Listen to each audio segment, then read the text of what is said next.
Hi, this is Coach Ruden2. I'm Laurie Lawson, and tonight my guest is Dr. Steve Ruden. Hey. Hey, Laurie, how are you? I'm good. This is Steve's second visit with us, and the first show that we had was fascinating, and I think we got reports that everybody was so interested. So he's back.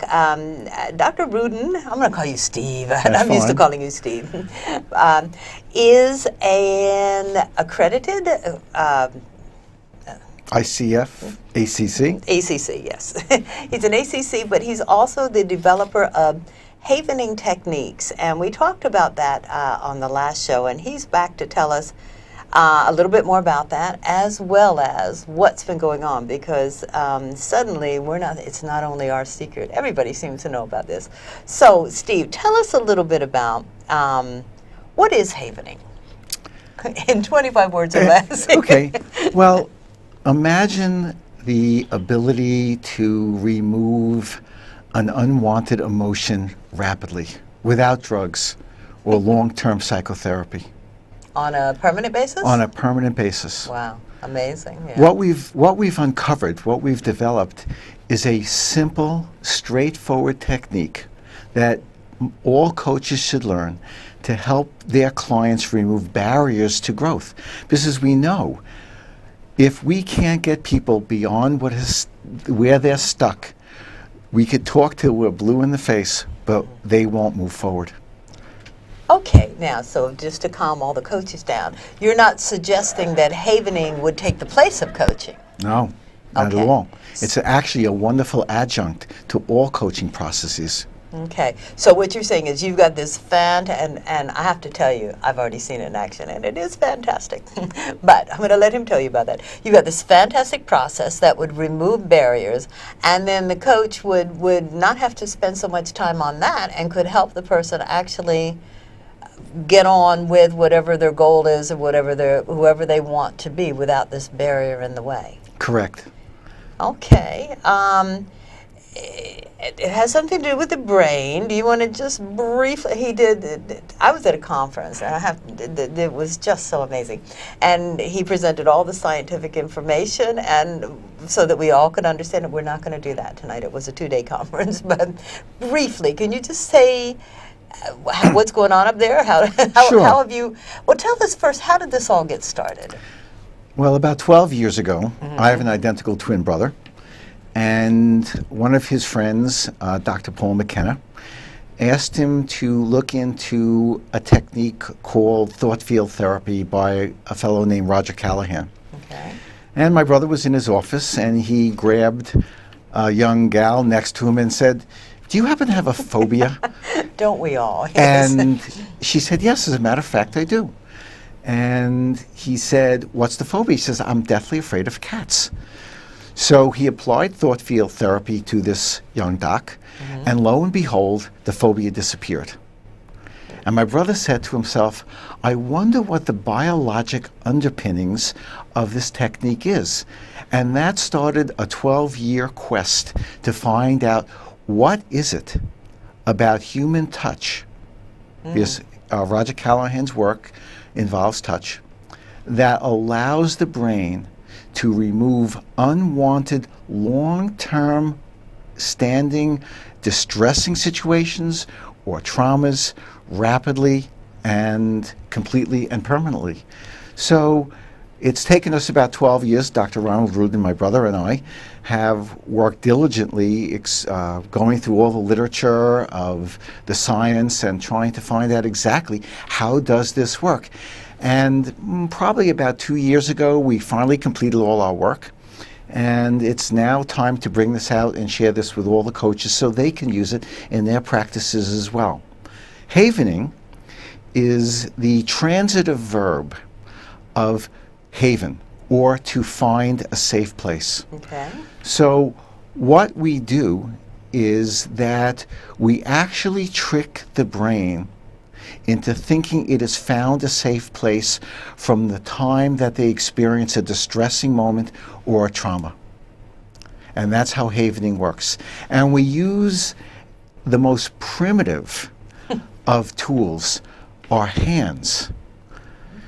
or our clients' hands for the therapeutic approach. We call these handybiotics. Antibiotics, okay. I like that. Antibiotics or hugamycin or some of these other terms that really describe what we do. And what we've done is we developed a series of techniques or a system in which through the use of touch and distraction techniques, we're able to remove these memories and sometimes even, in fact, place new memories into the brain. Wow. So what I'd like to do today is actually introduce this to our audience at some point in time. And actually, if you would like, you can join with me, and I will actually have you do it at home sitting in your couch. Okay, that's never been done before. So This is we're something looking that's forward never to been that. done before. Well, you mentioned trauma. Okay, so assuming just luckily the person that your brother talked to had a cat phobia, does everybody have a trauma? That's an excellent question. I think everybody has stuff. No. I don't think we can get through life without experiencing things that are distressing or traumatizing. And I think it's important to understand what I mean by trauma or a traumatization. So a traumatization is actually a specific event that has specific biological consequences. Okay. So a traumatic event must contain 4 elements for it to be a trauma or to be encoded as a trauma. They are an event, and this event must be very highly emotion producing. The event needs to have intense meaning for the individual. The brain landscape, how the brain is at that moment, is susceptible for the encoding of this trauma and a sense of inescapability of that moment. So, for example, a car accident. So you have an event, you're involved in a car accident. The event has meaning you may lose your life. The landscape of the brain during the accident is such that you are frightened to death almost, and it is inescapable. So these 4 elements, and we call them EMLI, event, meaning, landscape, and inescapability, create a circumstance in the brain that permanently encodes this moment immutably. So that when other things that are similar to this event arise, it creates a sense within oneself that if it is happening as if it is happening for the first time. Now, it doesn't have to necessarily be, okay, you don't have to wait for another car accident to occur. It could be something that gave you the same feeling and the same meaning that you were, I mean, you can't, certainly you're not saying that, every time you have a car accident, this will occur, because there are other, you translate what's happening to you into this inescapable trauma. Is Yes, that right? that's Yes. correct. Yeah. Actually, it happens in a part of the brain called the amygdala, which is part of the limbic system of the brain. And this limbic system is designed biologically to alert us to threats. And it is a very primitive brain and reptilian, actually, in nature, that we've held on to, that has helped us survive. But sometimes, under certain circumstances, this particular part of the brain doesn't know when to shut itself off and continually stimulates us, even though the circumstances that we had originally are not there. But things that are similar to it are there. So, for example, we see a lot of, in car accidents, and I'll give a couple of examples, back pain, neck pain, whiplash, and many of these issues are not treatable by narcotics or current modalities, and people go to great lengths to try to solve these problems, but they're really pretty much unsuccessful. I'll tell you a very interesting story. about a client that came to me one time.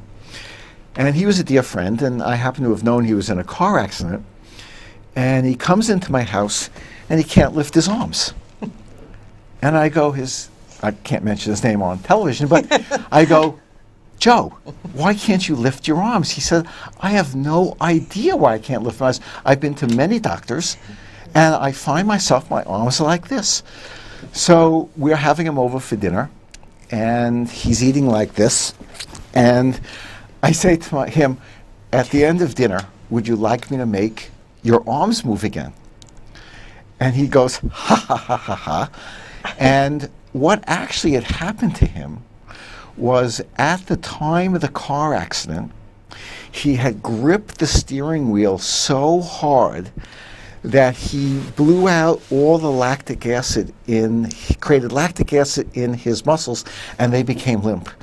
And he developed a post-traumatic symptom that was related to the car accident, and it was that his arms were like dead arms. And I then applied the havening technique, and lo and behold, a few minutes later, his arms were moving normally again. So this is similar to what we would consider to be a post-traumatic symptom.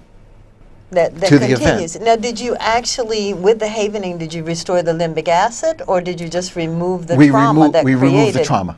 that created the lack of limbic acid?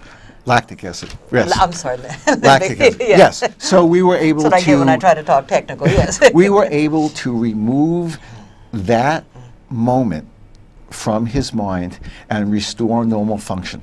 Now, how permanent is this thing? Once you are havened, generally speaking, it's over. It's permanent. Wow. So, what I'd like to do with the audience is train them how to haven, and then we'll go through the process. And what I'd like to do is ask the audience if they wouldn't mind to find a comfortable place. And let me just say that I was at a conference where people not only paid a great deal of money for this information, but they came from all around the world. I spent the weekend with people from the UK and from South Africa there. So thank you so much for sharing this and for including the audience. Well, I bet you somebody out there has a trauma, yes. This is the first time ever I know. that we are going to try to help people through this medium. Amazing. We know it works. You've done it through Skype. We've done it through Skype. So we want to see now for the first time, and then they can always email you and tell you how they've done. And let me also say that yes, you can, and you can also the website is at the bottom of the page, and you can go and check it out there. And there must be a place to email there also for questions and get more information. You can contact us at our website. Find out when the next session is, and I know that there's one in the UK coming up. May in the United Kingdom and October in the United States. Okay, I've got about 7 people who are dying for the one in the United States, and hopefully somebody after tonight will be. So, do you think? Great. Well, for all of you who live life like everyone else, we always experience some things that cause us distress. And sometimes this distress really changes the arc of our life. And we have found that these events or these traumas create unwanted consequences. And up until now,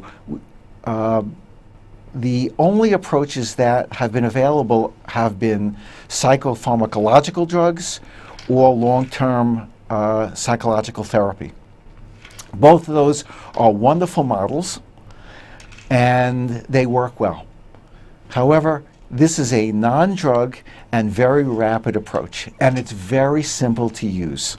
I'm going to describe the technique, and then what I'd like to do is have you bring up the distress that is bothering you and see if through this medium we can eliminate that distress. The technique involves touch, and this touch can be applied by the coach or it can be applied by the individual.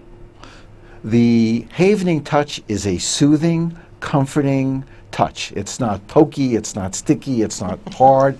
So if I'm going to demonstrate on Laurie, the touch would be something like this, soft and gentle. And there are 3 types of places that we use touch. One is the palm of the hands.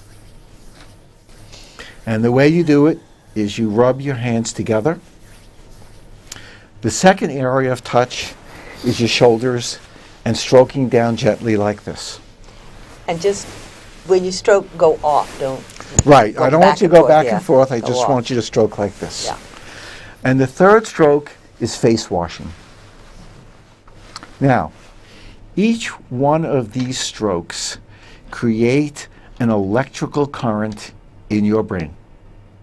That is called an extrasensory response to sensory input. The sensory input is the touch, and the extrasensory response is the creation of delta waves. And this is all recorded in current literature. And the funny thing about delta waves is they have a particular property. And this property allows for the dissolving of this trauma once it is brought to mind. So the process of havening goes as follows. An interview occurs in which you ask your client, what is it that is causing you distress? We ask you to bring up the distress in your mind, and truthfully, it is not important that you tell us what the stress is, only that you can bring it up in your mind. So sometimes, in particularly challenging circumstances, we work content-free. That means the client does not tell us what they are thinking. There are times when the client does tell us, and sometimes that is helpful for us to gauge how we're going to approach this problem, but it's not necessary. Once the distressing event is brought into mind, we ask the client to develop what we call an SUD, which is a subjective unit of distress. How much is this really bothering you? And we have a scale from 0 to 10. 0 is the absence of the distress. 10 is as if it is happening at the present time.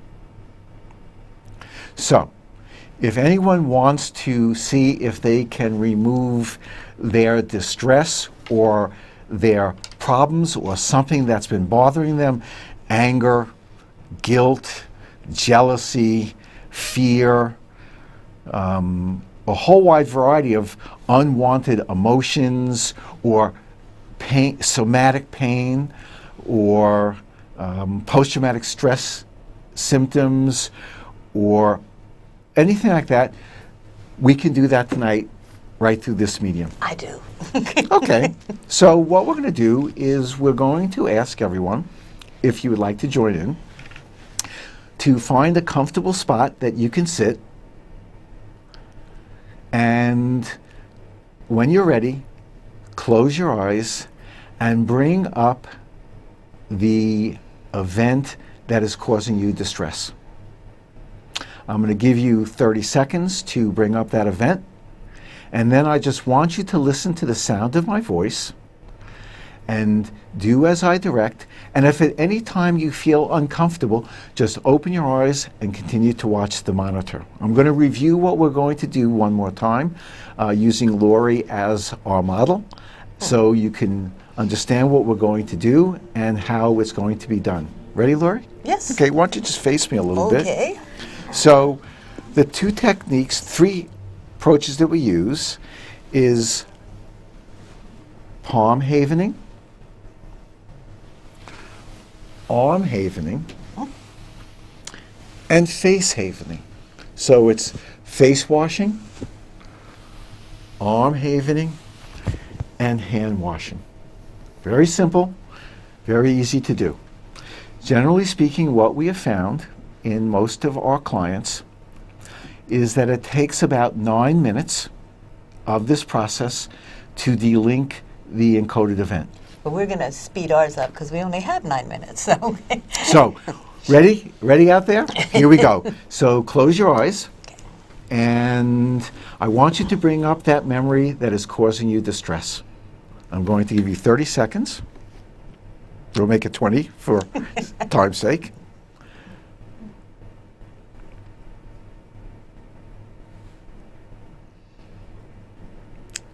Okay. I want you to start by washing your face, and I want you to imagine that you're walking up a flight of stairs. And with each step that you take, you will count out loud a number, and that number will represent each step till you reach 20 steps. And when you reach the top of the staircase, there'll be a beautiful vista of your own making. Ready? Start counting now. Start havening your arms. Good. And start counting.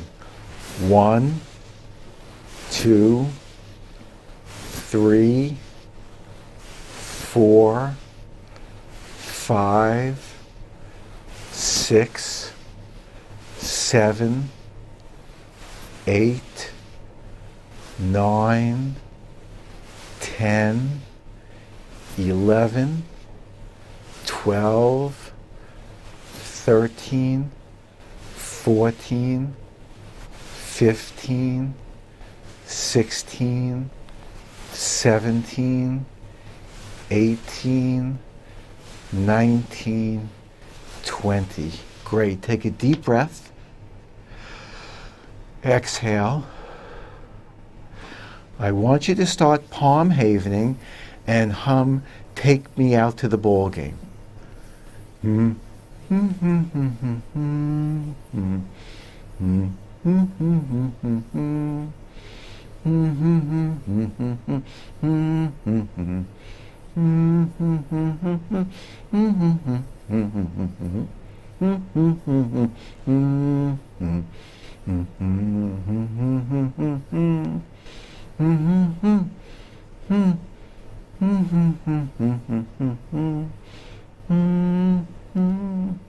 Take a deep breath. Great. I want everyone to open their eyes. And I want you to follow my finger and move your eyes to the right and to the left, back to center. Close your eyes and look at the back of your eyelid. Very good. I'd like you now to count backwards from 20 to 0 by twos as you face haven. 20, 18, 16,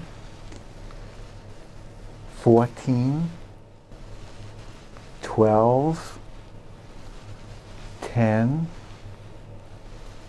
8, 6, 4, 2, 0. Take a deep breath and continue arm havening with your eyes closed. I would like you to hum "Old MacDonald Had a Farm" while you're continually arm haven.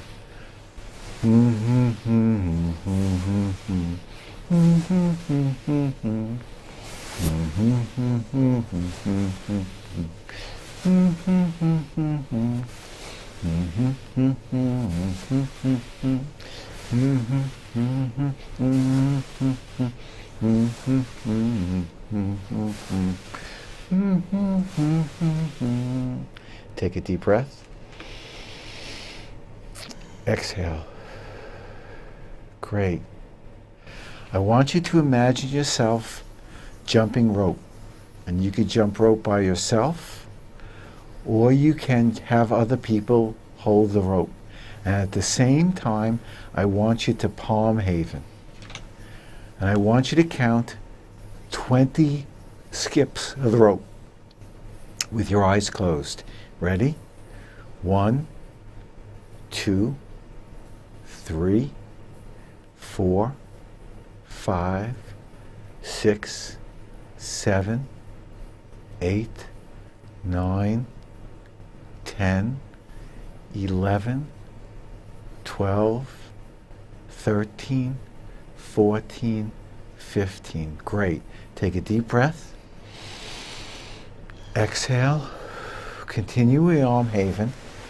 I want you to open your eyes and follow my finger from right to left, back to center. Close your eyes, look at the back of your eyelids, take a deep breath, put your palms on your lap, palms up. Take 3 deep breaths.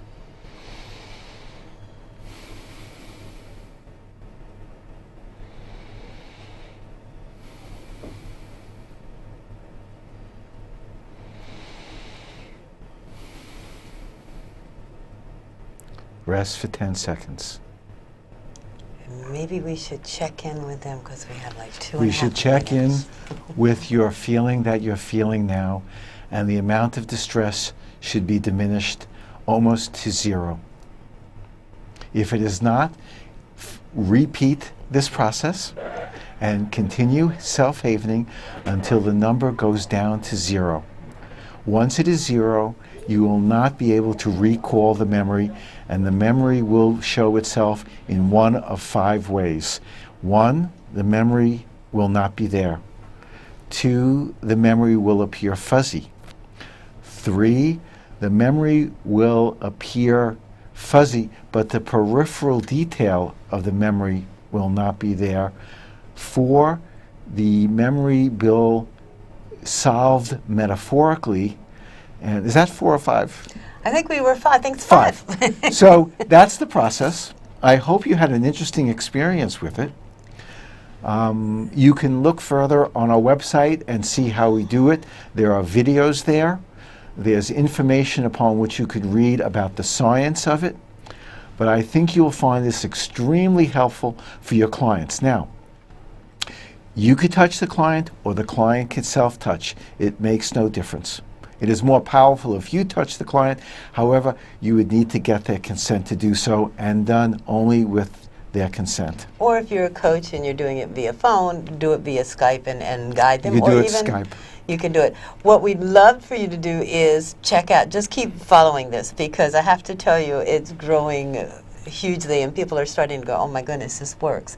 So go to the website at the bottom. We would love to hear your results and if indeed this worked, and if you had any concerns about maybe why you feel it didn't work. But I suspect it may have worked. And I don't know, I'll use these last couple of seconds to thank you for coming in and doing this for the first time ever, Dr. Steve Ruden. And I suspect we're going to have you back pretty soon, but he's getting busier and busier. So thank you so much for coming in. Laurie, it's been a pleasure. Have a nice night. Always is. Thank you.